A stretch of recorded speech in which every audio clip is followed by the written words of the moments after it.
The northern plains are formed by the alluvial deposits brought by the rivers, the Indus, the Ganga and the Brahmaputra। जो ये तीनों reverse हैं, ये अपने साथ जो डिपॉजिट्स और सेडिमेंट्स जो इरोजन करती हैं, जो जहाँ पर ये रिवर्स, वहाँ से ये मिट्टी के जैसे कण हो गए, कंकर हो गई, इस तरह से और कोई जो डिपॉजिट्स या सेडिमेंट्स होती हैं वो लेकर आती हैं और उन्हें डिपॉजिट करती हैं। उन्हें हम एलुवियल डिपॉजिट्स कहते हैं। These plains extend approximately 3,200 km from the east to the west. The average width of these plains varies between 150 to 300 km. The maximum depth of alluvial deposits varies between 1000 and 2000 meters। जो इनकी depth है इस तरह से वो 1000 से 2000 जो metre है उतने तक है। From the north to the south, these can be subdivided into 3 major zones। एक बार इनका एरिया मैप पर देखते हैं।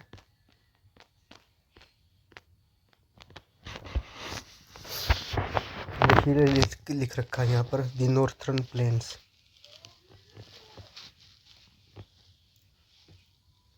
ऐसे इस तरह से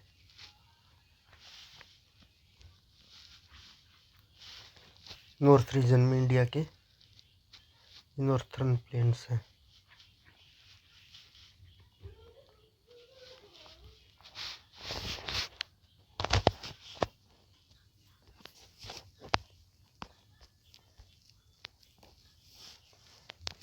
जो इनका 3 जो सब डिविजन्स जो बताए गए हैं वो देख लेते हैं।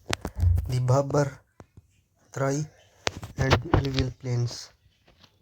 The alluvial plains can be further divided into the Khadar and the Bhangar। इनके बारे में थोड़ा थोड़ा देखते हैं क्या होते हैं। Bhabar is a narrow belt ranging between 8 to 10 km parallel to the Shivalik foothills at the breakup of the slope।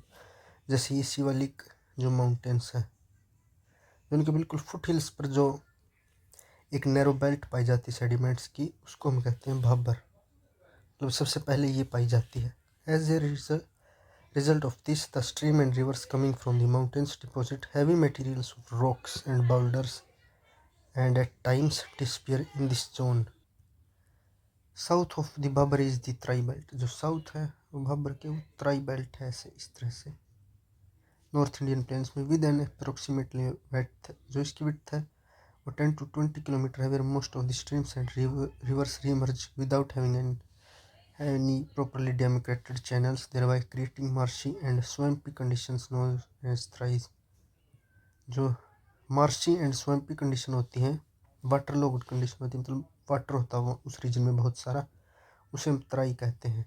This region has a luxurious growth of natural vegetation, houses a varied wildlife. अच्छी vegetation पाई जाती है यहाँ पर और diversity पाई जाती है wild life में। अब साउथ ऑफ तराई देखते हैं। Is a belt consisting of old and new alluvial deposits. ये एक ओल्ड एलुवियल डिपॉजिट्स हैं और एक न्यू एलुवियल डिपॉजिट्स हैं। न्यू ओल्ड को कहते हैं हम भांगर और न्यू को खादर रिस्पेक्टिवली। देखिए इसके साउथ में इस तरह से इन प्लेन्स का सब डिवीज़न मान लीजिए, ये है भांगर और खादर, ओल्ड और new alluvial deposits. These plains have characteristic feature of mature stage of alluvial erosional and depositional landforms such as sandbars, meanders, oxbolecs and braided channels। ये रिवर्स के द्वारा बनाए गए लैंडफॉर्म्स होते हैं। रिवर्स इनको बनाती हैं, वो इस रीजन में पाए जैसे कि सैंडबार्स, मियंडर, ओक्सबोलेक, ये लैंडफॉर्म्स के नाम हैं, और ब्रेडेड चैनल्स। आगे चलते हैं अब। The Brahmaputra plains are known for their riverine islands and sandbars। जो ब्रह्मपुत्रा जो रिवर है ऐसे इस तरह से, इस पर बहुत सारे आइलैंड्स पाए जाते हैं। इस तरह से बहुत सारे, और एक तो इतना बड़ा आइलैंड है मांजोली जो आइलैंड है, रिवराइन आइलैंड। इस दुनिया में सबसे बड़ा आइलैंड वही है रिवराइन, जो कि रिवराइन एक आइलैंड है, वो भी इसी रीजन में पाया जाता है ब्रह्मपुत्रा रिवर में। Most of these areas are subject to periodic floods and shifting river courses, forming braided streams। Braided streams भी इस तरह से होती है, जैसे एक रिवर है, इसके अंदर डिपॉजिट हो जाता है कहीं कहीं ऐसे, इसको ब्रेडेड स्ट्रीम कहते हैं। रिवर शिफ्टिंग अपना कोर्स शिफ्ट कर लेती है, उसको शिफ्टिंग कहते हैं। रिवर का कोर्स जो अगर उसने अपना जो रास्ता है वो बदल लिया तो उसको शिफ्टिंग रिवर्स कोर्स से जो अपना कोर्स बदल लेती है रिवर, वो भी प्लेन्स के जो एरिया उनमें देखा जाता है। The mouth of this mighty rivers also form some of the world largest deltas. For example Sundarban delta Ganga river बनाती है, गंगा और ब्रह्मपुत्र जो रिवर बनाती है। Otherwise this is a featureless plain with a general elevation of 15 to 150 metre above the mean sea level. The state of Haryana and Delhi form a water divide between the Indus and the Ganga river system. देखिए जैसे कि जो Indus river system है इस तरफ, ये Indus river system है,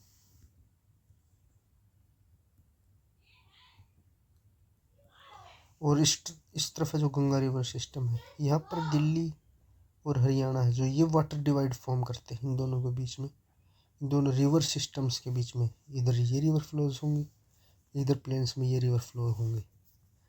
अरावली जो रेंज है वो भी ऐसे वाटर डिवाइड का काम करती है इन रीजन्स के बीच में।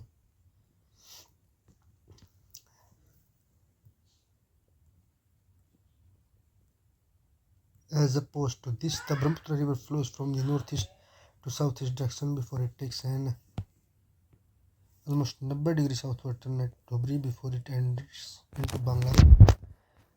These river valleys plains have fertile alluvial soil cover which support variety of crops. जो ये जो alluvial soil जो rivers बहुत ही उपजाऊ होती है, बहुत ही फर्टाइल होती है, तो उसमें वेरियस क्रॉप्स हम उगा सकते हैं, जैसे कि उनके नाम भी दे रखे बहुत से नाम, ये यहाँ पर है। अब हम आगे चलते हैं पेनिनसुलर प्लेट्यू पे। Rising from the height of 150 metre above the river plains up to an elevation of 600 to 900 is the irregular triangle known as peninsular plateau. Delhi ridge in the northwest, the Rajmahal Hill in the east, Gir Range in the west, and the Cardamom Hills in the south constitute the outer extent of peninsular plateau. देखिए हमने Delhi ridge north east में है, extension of Aravalli, Rajmahal in the east, Gir range in the west, and the Cardamom Hills जो तमिलनाडु में south में, वो इसको जो बाहरी जो बाउंड्री है वो बनाती हैं। हमने इसकी बाउंड्री देख ली थी पेनिनसुलर प्लेटू की पहले, तो आगे चलते हैं। However an extension of this is also seen in the north east in the form of Shillong and Karbi Anglong प्लेटू। जो शिलोंग और कार्बी आंगलोंग प्लेटू है किस रीजन में है, कहाँ पर है, ये हमने लेक्चर के स्टार्टिंग में जो हमने यही देखा था। अब हम इसके बारे में दोबारा बात नहीं करेंगे यहाँ। The peninsular plateau is made of a series of patland plateaus such as Hazaribagh plateau, Palamu plateau, Ranchi plateau, Malwa plateau, Coimbatore plateau and the Karnataka plateau. जी ये जितने भी नाम हैं ये इसके सब डिवीज़न है पेनिनसुलर प्लेटू के, जो इनमें डिवाइडेड है ये plateau. This is one of the oldest and most stable land mass, ये हम पहले भी देख चुके हैं। The general elevation of the plateau is from west to east. इसकी जो एलिवेशन है वो इस तरह से है, west to east, which is also provided by the pattern of flow of rivers. इस तरह से उठा हुआ साउथ में इंडिया पेनिनसुलर प्लेटू, तभी रिवर इस साइड जो है बे ऑफ बंगाल में ज़्यादा गिरती हैं, वेस्ट साइड ज़्यादा फ्लो होती हैं। Name some of the rivers of peninsular plateau which have their confluence in the Bay of Bengal and the Arabian Sea, and mention some landforms which are typically to the east flowing river but are absent in the west flowing river. कुछ landforms की बात की गई है जो कि इधर absent हो वेस्ट फ्लोइंग रिवर्स में और ईस्ट फ्लोइंग रिवर्स में हो। तो जैसे कि वेस्ट, ये जो इस तरफ जो ईस्ट फ्लोइंग है, मैप पर चलते हैं इसके बारे में जानने के लिए।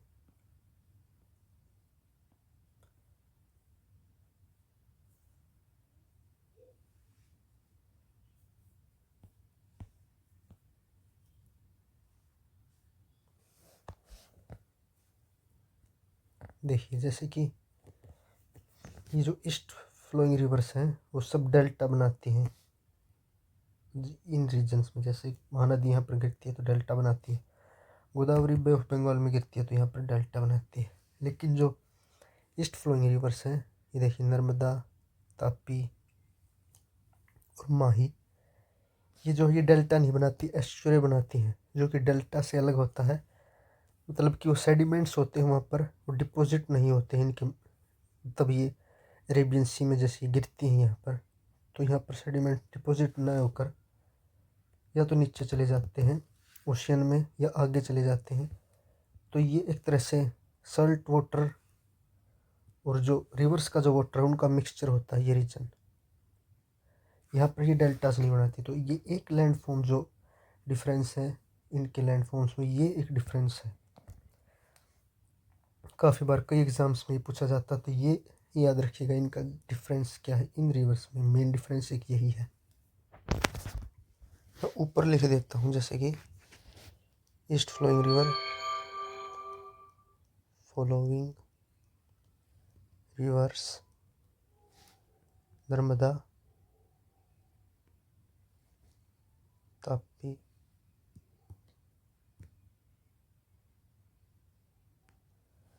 form estuary instead of deltas। तो ये एक मेन डिफरेंस है जो ऊपर पूछा गया था, ये आप नोट कर लीजिएगा।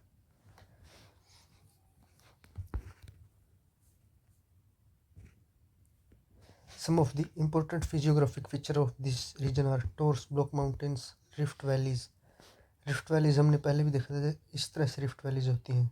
दो माउंटेन्स हैं, ये जैसे कि ये माउंटेन है, एक ये माउंटेन है, ये तब फोल्डिंग की वजह से बने, तो इनके बीच में जो ये वैली बनी रिफ्ट वैली, इसके बीच से रिवर्स फ्लो होती है, तो ये पेनिनसुलर प्लेटू की एक फीचर है।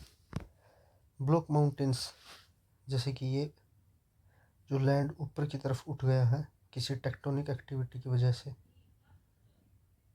इनको हम ब्लॉक माउंटेन्स कहते हैं, और बीच के रीजन को वैली कहते हैं।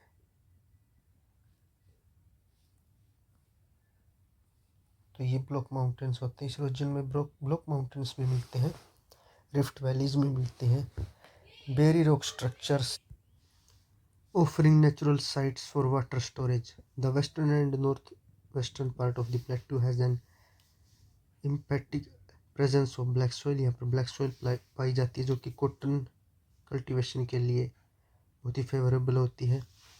This peninsular प्लेटू has undergone recurrent phases of upliftment and submergence accompanied by crustal faulting and fractures। हम स्टार्टिंग में ये देख चुके हैं कि किस तरह से इसका जो पार्ट है वो सबमर्ज हो गया था अंडर द सी, और इसमें फोल्टिंग जो टेक्टोनिक प्लेट्स की वजह से होती है और फ्रैक्चर्स जो टेक्टोनिक प्लेट्स की वजह से होते हैं, उनसे माउंटेन बने हैं। विंध्यास, सतपुड़ा रेंजेस इनकी वजह से बनी है। The north western part of the plateau has a complex relief of ravines and gorges. ये लैंड फॉर्म्स हैं वो भी नॉर्थ वेस्टर्न इस पार्ट में पाए जाते हैं। Ravines of Chambal and Bhind and Morena are some of the well known examples. इसमें रिवाइंस जो पाए जाते हैं चंबल एरियाज में वो भी पेनिनसुलर प्लेटू के पार्ट है। On the basis of the prominent relief features the peninsular plateau can be divided into 3 broad groups. देखिए जो नई एनसीईआरटी है उसमें जो कुछ पेजेस या कुछ पोर्शन कट कर दिया गया था ओल्ड एनसीईआरटी का, लेकिन फिर भी एक अंडरस्टैंडिंग के लिए हमें ओल्ड एनसीईआरटी पढ़नी चाहिए, तो इसलिए मैं और अच्छी अंडरस्टैंडिंग के लिए ओल्ड एनसीईआरटी से ही करा रहा हूँ। तो इसमें Deccan प्लेटू, central highlands and north eastern plateaus के बारे में भी आगे बताया गया है। तो चलिए अब आगे ये इनके बारे में जानेंगे हम। आगे बढ़ने से पहले हम एक जो ये लैंड फॉर्म है इसके बारे में अच्छी तरह से जान लेते हैं, क्योंकि आगे और बुक्स में तब आप आगे क्लासेस में जाओगे तो इसके बारे में आता है। वो है ब्लॉक माउंटेन्स। एक वाइट पेज पे चलते हैं, वहाँ पर मैं अब आपको इसके बारे में बताऊंगा। देखिए इस तरह से ब्लॉक माउंटेन्स होते हैं।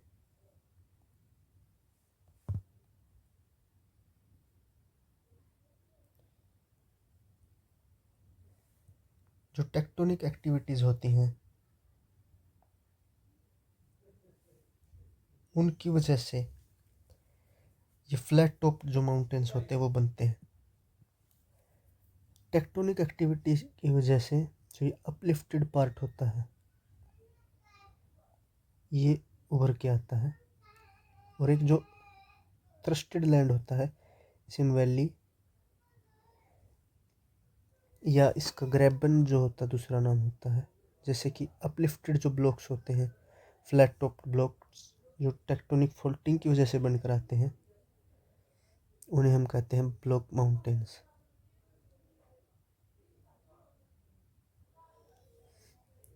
तो ये हो गया, चलिए आगे चलते हैं।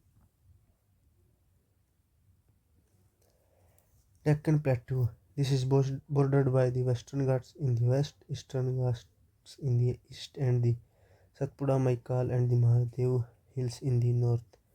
Western Ghats are locally known by different names such as Shayadri in Maharashtra, Nilgiri in the Karnataka and Tamil Nadu, Annamalai Hills and the Cardamom Hills in Kerala. ये देखिए इन वेस्टर्न घाट्स की बात की गई है। वेस्टर्न घाट्स, ईस्टर्न घाट्स, ये divided है। जो हमने इनके नाम देखे इस तरह से अलग अलग नामों से जाना जाता है। और नॉर्थ में इनसे तो बीच में जो ये रह गया ये है डेक्कन प्लेट्यू, छोटा नागपुर प्लेट्यू जो कि मिनरल रिच रीजन है, और मालवा प्लेट्यू इधर बिल्कुल प्लेन्स और डेक्कन प्लेट्यू के बीच में।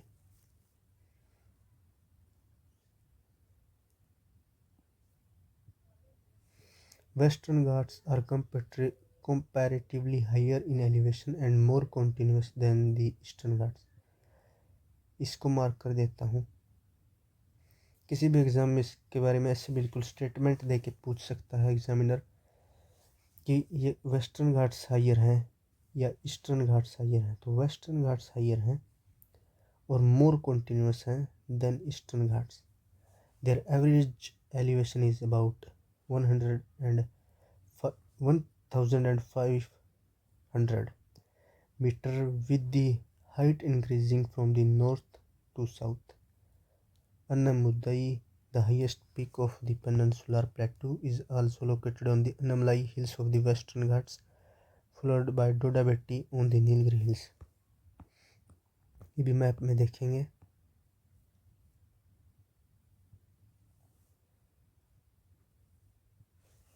देखिए जैसे ये साउथ की तरफ जैसे आते जाएंगी इनकी हाइट इंक्रीज होती जाएगी नॉर्थ टू साउथ, और हाईएस्ट जो पीक फिर इनकी बनेगी वो बनेगी केरला में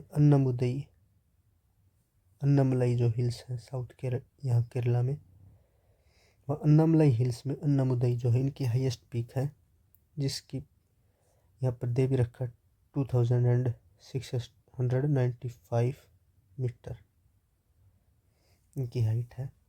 ये हाईएस्ट पीक है। सेकंड हाईएस्ट पीक है डोटाबेटी जो कि इधर केरला में ही नीलगिरी हिल्स में पाई जाती है। Most of the peninsular river have their origin in the western Ghats. Most मतलब काफ़ी जो रिवर्स उनका सोर्स वेस्टर्न घाट्स में है। Eastern Ghats comprising the discontinuous है, ये लो हिल्स हैं और हाईली इरोडेड हैं इन रिवर्स के द्वारा। Mahanadi, Godavari and Krishna and Kaveri some of the important ranges हैं, जैसे कि जावाड़ी हिल्स, हमने स्टार्टिंग में इसकी लोकेशन देख ली थी, Nallamala hills, Palkonda and Mahendragiri hills, ये इसकी इम्पोर्टेंट हिल्स हैं। इसकी हम जो है लोकेशंस स्टार्टिंग में मैप में देख चुके हैं। Eastern and the western Ghats meet each other at the Nilgiri hills. ये दोनों नीलगिरी हिल्स पर दोनों जो हैं ईस्टर्न एंड वेस्टर्न घाट्स एक दूसरे से मिलते हैं। बात करते हैं सेंट्रल हाईलैंड्स की। They're bounded to the west by the Aravallis. The Satpura range is formed by a series of scraped plateaus on the south, generally at elevation इतनी है इसकी। This forms the northmost boundary of the Deccan plateau, देखिए ये boundaries दे रखी है, इतनी important नहीं है। It is a classic example of relict mountains, बस ये याद रख लीजिए, ये रेलिक्ट माउंटेन्स का प्रकार है। सतपुड़ा रेंज है जो कि हाईली डिनूडेड और डिसकंटिन्यूस है, कॉन्टिन्यूस नहीं है।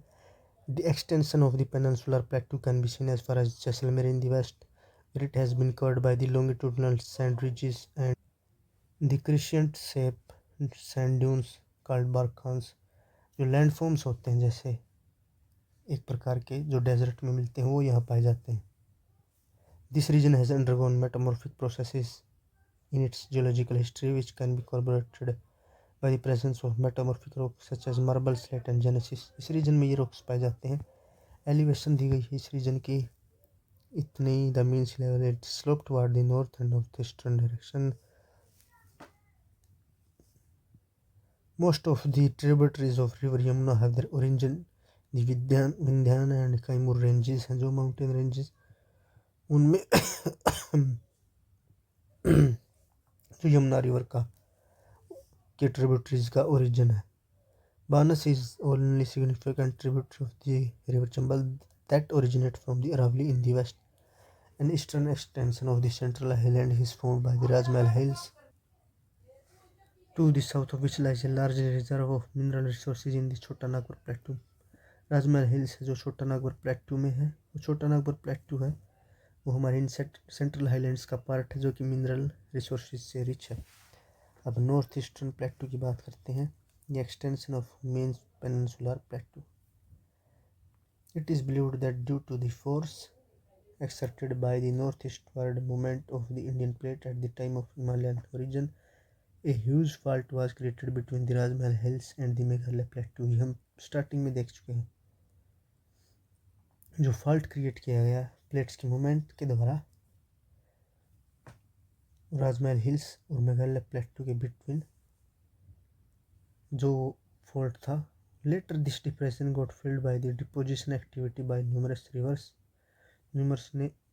रिवर्स ने इसको फिल कर दिया डिपॉजिट से। Today the Meghalaya and Karbi Anglong plateau है stand detached from the main peninsular block, और इसी की वजह से ये हैं जो डिटैच्ड नज़र आते हैं मेन प्लेटू से। ये हम स्टार्टिंग में भी देख चुके हैं। द मेघालय प्लेटू इज़ फर्दर सब डिवाइडेड इनटू 3 गारो, खासी हिल्स एंड जयंतिया, जो कि मेघालय स्टेट में पाई जाती हैं।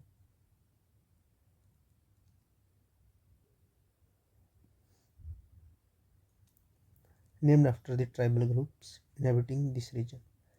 An extension of this is also seen in the Karbi Anglong hills of Assam, similar to the Chota Nagpur plateau. The Meghalaya plateau is also rich in minerals।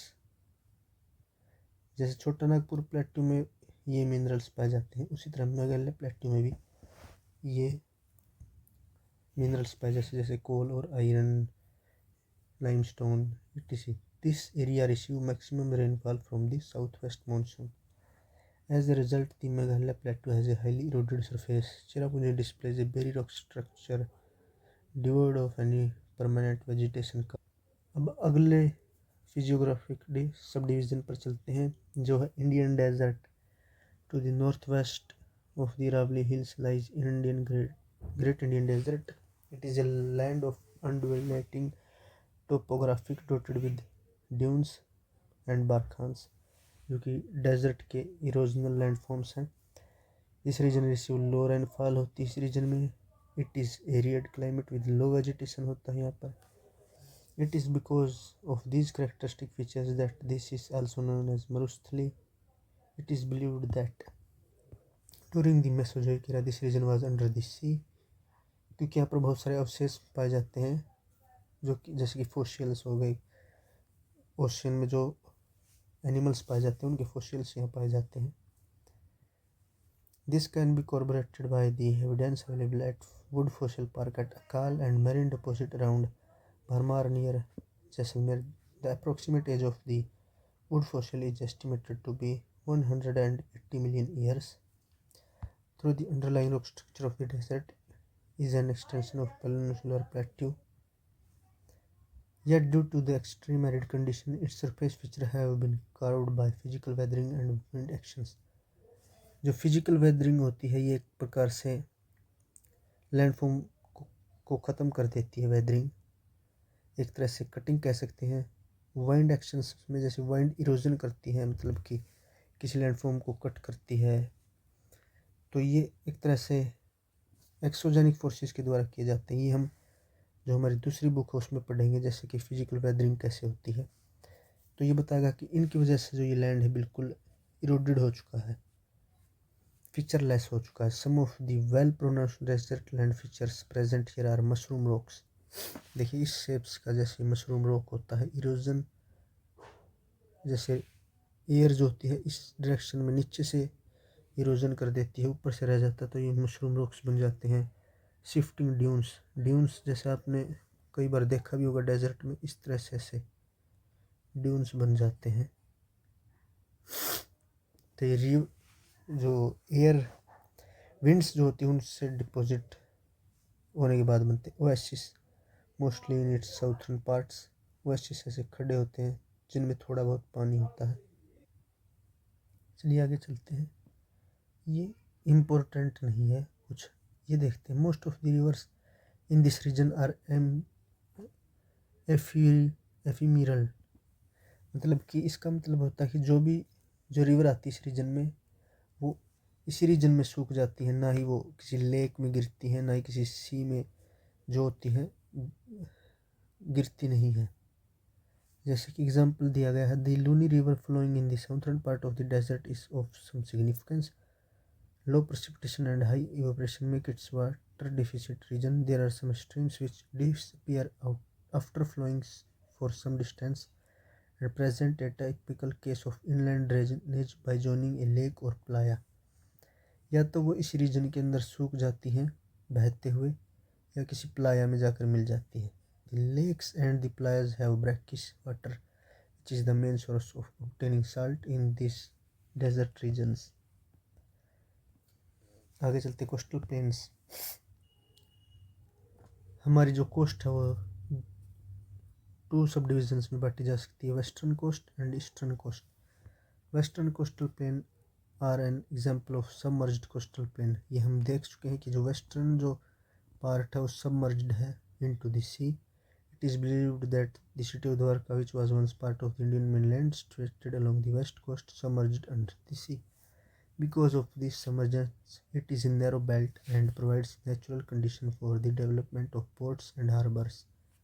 Kandla, Mazagaon, Marmagao जो ही गोवा में है, मंगलोर, कोच्चिन जो केरला में, कांडला जो गुजरात में, इन पोर्ट्स के लिए फेवरेबल कंडीशन है। देखिए जैसे कि वाइट पेज पर चलते हैं।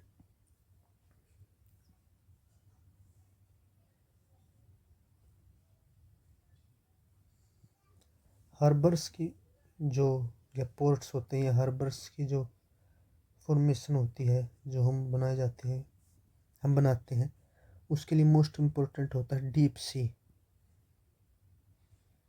वो सैलो सी में नहीं बनते हैं। तो सबमर्जेंस के कारण ये जैसे रीजन था वो बिल्कुल सबमर्ज्ड हो गया सी में, या सी लेवल इंक्रीज कर गया ऊपर की तरफ, तो ये इस तरह से हो गया। देखिए जो ये वर्टिकल हम देखते हैं इसको, जो ये रीजन था ये नीचे सबमर्ज्ड हो गया, ये सी के अंदर, ये सी मान लेते हैं ऐसे। जो ये एरिया है ये हमारा कोस्टल प्लेन है, यहाँ पर ये जैसे एक पोर्ट है, यहाँ पर एक पोर्ट है, तो इतना सबमर्जेंस होने की वजह से ये डीप रीजन हो गया। अगर ये इतना होता शैलो होता बिल्कुल, तो ये फेवरेबल कंडीशन नहीं होती पोर्ट्स के लिए, क्योंकि रिवर्स को जो शिप्स आती है उन्हें दूर रुकना पड़ता इस रीजन से, और फिर यहाँ से कार्गो हैंडलिंग होती है। लेकिन ये बिल्कुल यहाँ पर शिप्स को मूवमेंट को इजीली प्रोवाइड कराता है डीप ओशियन, क्योंकि कोस्ट जो है सबमर्ज्ड है। वेस्टर्न कोस्ट है जो हमारी वो सबमर्ज्ड है। Extending from the Gujarat coast in the north to the Kerala coast in the south. Western coast के जो सब डिवीज़न है वो देख लेते हैं, Kutch and the Kathiawar coast in Gujarat, Konkan coast in Maharashtra, Goa coast and the Malabar coast in Karnataka and Kerala respectively. The western coastal plains are narrow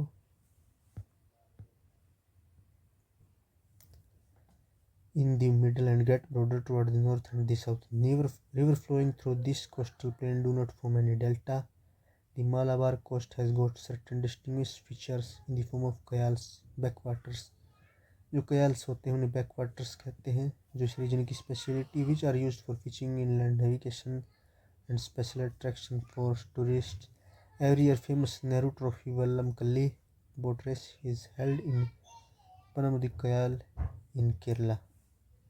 ये एक point है, 1 मार्कर ये आपकी वाईक्यू के लिए. As compared to the west coastal plain, the eastern coastal plain is broader and is an emergent coast. जैसे कि हमने वहाँ देखा वो सबमर्ज्ड है, इमर्ज्ड कोस्ट है. बोर्ड पर चलकर एक बार इसको समझते हैं.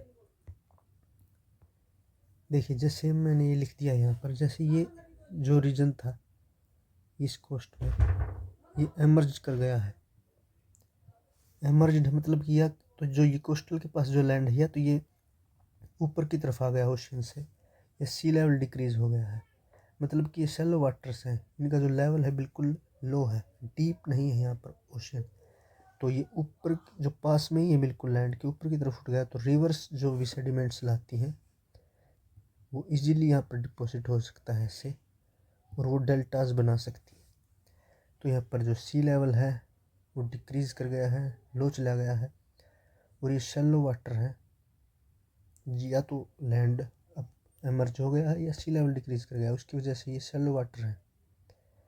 देर आर वेल डेवलप्ड डेल्टाज हैं इन जो ये बे ऑफ बंगाल में इन रिवर्स के नाम दे रखे. Because of its emergent nature it has less number of ports and harbours.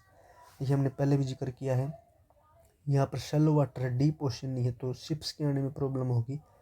Water जो लेवल है वो बिल्कुल लो है, डीप नहीं है यहाँ पर, तो शिप्स के आने में दिक्कत होती है. The continental shelf extend up to 500 kilometre in the sea. मतलब कि जो शैलो वाटर जो हमने यहाँ पर डिस्कस किया है ये बहुत दूर तक फैला हुआ है यहाँ ऐसे.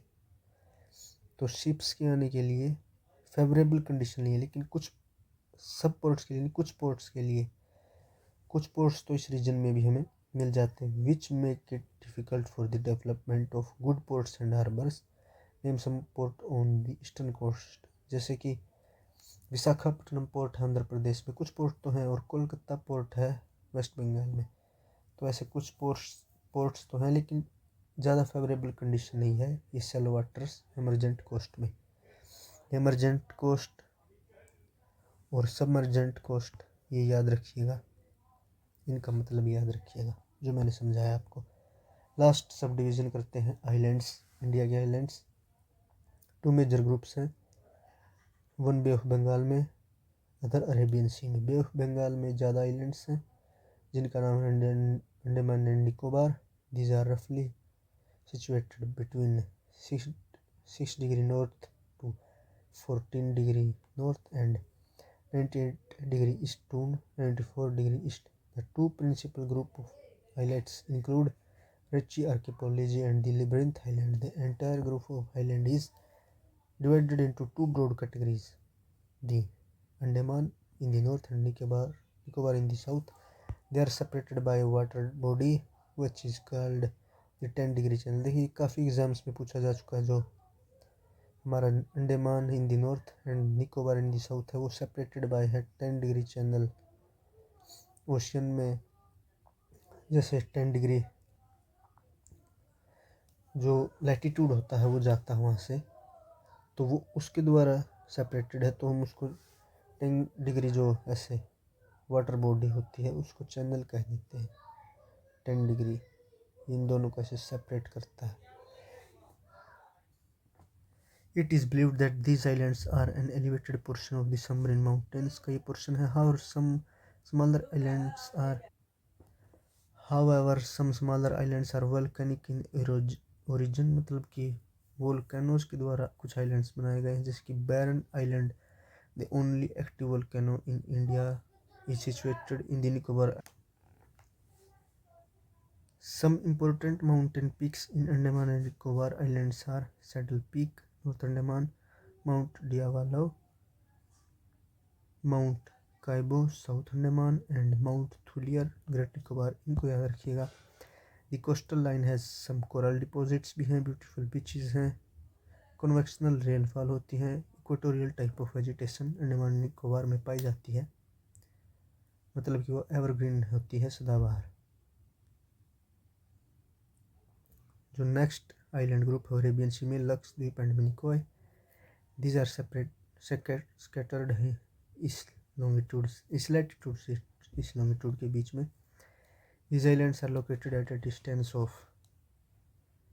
280 km to 240 km off the Kerala coast. The entire island group is built of coral deposits से बनाए गए हैं। देखिए कोरल एक एनिमल होता है ओशंस में, ऐसे इस तरह से, जैसे कि किसी भी शेप का हो सकता है, ऐसे लंबा। तो जब ये मर जाते हैं तो इनके डिपॉजिट्स ऐसे जमा होते होते ओशन के ऊपर आ जाते हैं, उनके ऊपर फिर सेडिमेंट्स जमा हो जाते हैं और आइलैंड्स बन जाते हैं। There are approximately 36 islands. Minicoy is the largest island. The entire group island is broadly divided by 10 degree channel, north of which is Amini Island and to the south of the Kanori Island. The island of this archipelago have some beaches and consolidated pebbles, shingles, cobbles boulder on the eastern seaboard. तो ये यहाँ पर पाए जाते हैं, जैसे beaches, pebbles, कंकर पत्थर जो मिलते हैं, डिपॉजिट्स मिलते हैं। तो ये हो गया आपका ये 10 डिग्री चैनल। ये एक बार कैसे इसके जो आइलैंड ग्रुप्स को डिवाइड करता है वो देख लेते हैं एक बार। देखिए जैसे ये अमीनी आइलैंड्स मान लेते हैं, अमीनदीव, ये कनौरी जो कि लक्षद्वीप आइलैंड के पार्ट हैं, ये कन्नानौर और ये मिनिकॉय ग्रुप। तो ये सेपरेटेड बाय है 11 डिग्री चैनल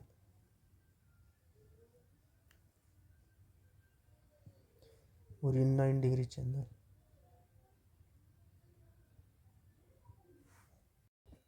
1 नंबर वाले क्वेश्चन कर लेते हैं, फिर एंड करते हैं इस वीडियो को। In which part of the Himalayas do we find Karewa formations? ये हमने देखा था, मैंने आपको निशान लगाने को भी बोला था, कश्मीर हिमालय जिसका आंसर हो जाएगा। फिर लोकटक लेक कहाँ सिचुएटेड है? तो Manipur. Which one of the water bodies separate the Andaman and Nicobar? अभी किया हमने 10 degree. On which of the following hill range is the Doddabetta peak is situated? ये भी हम देख चुके हैं, नीलगिरी हिल्स था इसका। देखिए हम यही कर रहे हैं, नहीं तो वीडियो बहुत लंबा हो जाएगा। तो इसी के साथ चैप्टर 2 ख़त्म होता है क्लास 11th के NCERT का। अगर वीडियो अच्छा लगे तो लाइक एंड सब्सक्राइब करिएगा, क्योंकि बहुत एफर्ट जाता है ये वीडियोस बनाने में। सो थैंक यू एंड मिलते हैं नेक्स्ट वीडियो में।